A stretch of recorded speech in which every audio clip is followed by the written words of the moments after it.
Idaho Falls Pediatrics, proudly supporting kids in our community, and 7 Questions with Emmy. Hey guys, welcome back to 7 Questions with Emmy. Today I'm talking with Laurie Schacht, a toy expert who has more than 20 years of experience in the toy industry. She's the president and chief toy officer of Adventure Publishing Book in New York City, has 3 children, and will be featured in The Toys That Built America, a 4-part docuseries that premieres Sunday on the History Channel. Laurie, thanks for talking with me today. Emmy, I'm so glad to be here with you.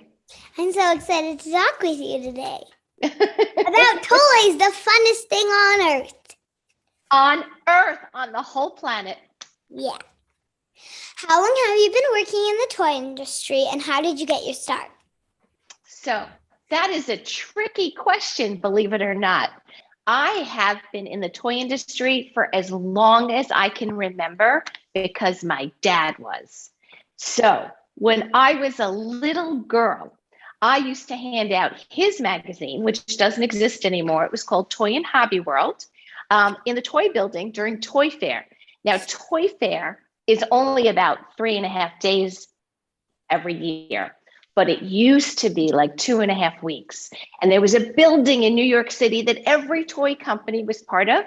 And my job would be to put magazines in every single showroom. So Emmy, imagine if it was you and you got to see every single toy company and every single toy coming out that wasn't even out yet. That's what I was doing when I was little.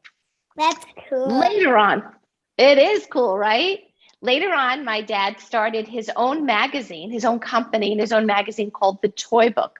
But when he started that, I was just graduating college. So I wasn't really involved anymore. I did a lot of things. And then I went on to have my own kids and all that good stuff, different careers.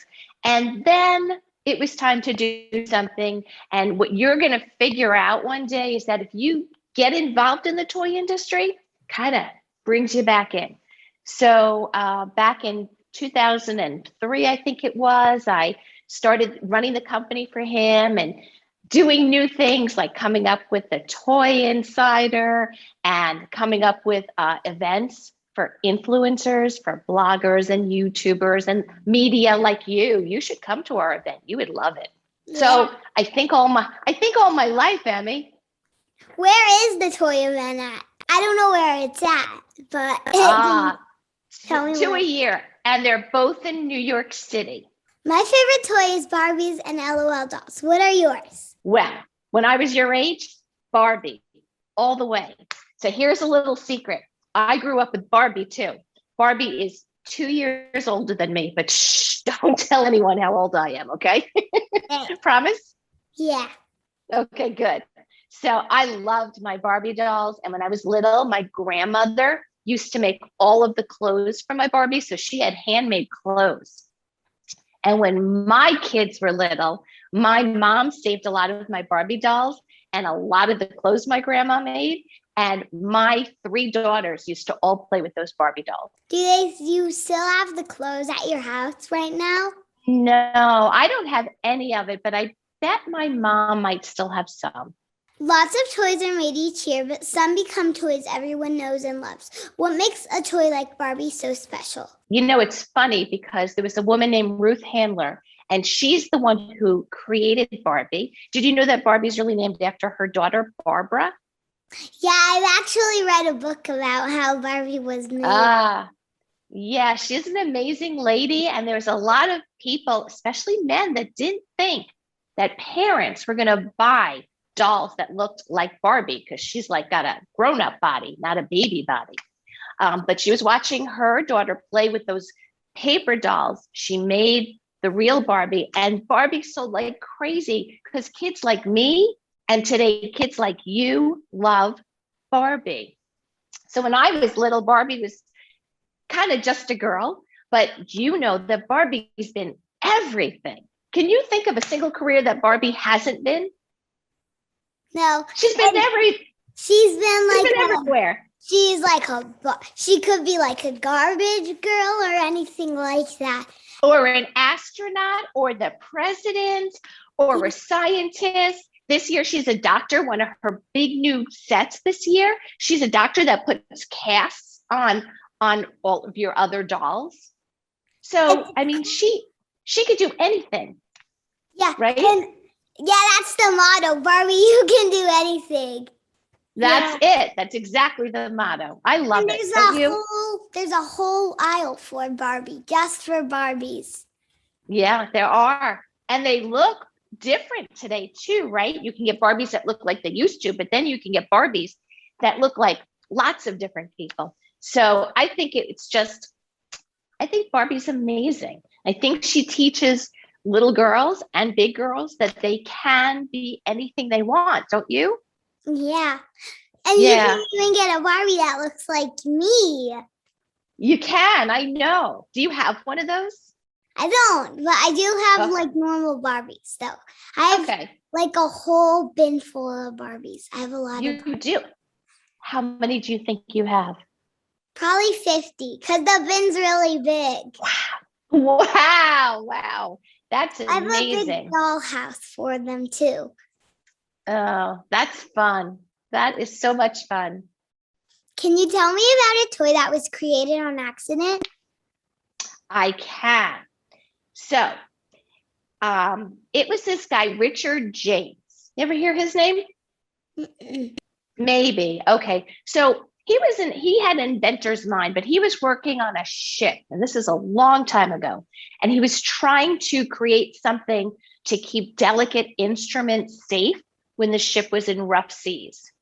But a piece of equipment fell. It was a coil. Now, if I saw that fall, or maybe if you saw it fall, you'd just go and pick it up and go back to what you're doing, right? Yeah. But not this. You know what this guy saw? What? He saw a slinky. It was great. So he didn't have a name. Actually, his wife helped him come up with that name. But he saw a toy in that silly little spring, and it became Slinky all these years later. That's cool. I know. Who picks what toys will be made? And is there a group of kids who try them out? And if there is, I would like to be a part of the one that tries out. I bet you would. So there are so many ways that toys happen. So sometimes things are going on in the world like we've all been living through COVID, right? COVID-19. So we saw a lot more educational toys and a lot more educational toys that worked with a screen, because kids really like to be on their screens. So we saw a lot of that. We also saw a lot of toys that help kids express their feelings or focus. And that all happened a lot of because of the pandemic. And when we're busy with space, you see a lot of space toys. And sometimes your favorite toys come from your favorite movies or TV shows. And there are inventors and companies, and big companies have departments that all they do is try and figure out what's going to be the next thing that kids are going to love. And kids do test toys. So the bigger companies have toy testers that they work with. You know, my company, we don't make the toys, but we review the toys. So we kind of know what kids like, but we do bring them home to our kids and our neighbors' kids to make sure we're making the right choices too. But I'm going to make sure that if there's a list and someone's looking for a kid, you are on the top of it. How's that? Yeah. What's your favorite thing about working in the toy industry? Do you really have to ask this question? I'm a grown-up and I get to play with toys every single day of my life. What's better? I don't know. How can people watch the upcoming docu-series, The Toys That Built America? Well, it's going to be on the History Channel, and it's starting November 28th at 9 p.m. So it's a 4-part series, and I hope everyone watches. Are you going to watch? Yeah. Oh, but good. That might be too late for my bedtime, so we'll watch it in the morning. Okay. Well, that's perfect. What advice do you have for me? I'm going to give you the kind of advice that I think that Barbie would give. So for one thing, I see already that you are amazing at doing interviews. You are very poised and very grown up. and very beautiful and so wonderful to watch on the camera that if this is your dream, I hope you follow it. But I think that the best advice is that anything you want to be, you really can be. And could you see if we could get a reporter Barbie? I don't think I've ever seen a reporter Barbie. Wow. That is a good question. In the back of my mind, I feel like I have, but now I'm going to look into it for you. I'll report back. How's that? I haven't seen one, and I want to get one. We'll see what we can do for you, Emmy. Okay.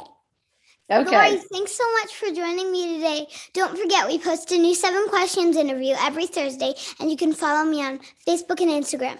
Now, go have fun and let's play with some toys. Thanks, Emmy. Idaho Falls Pediatrics, proudly supporting kids in our community, and 7 Questions with Emmy.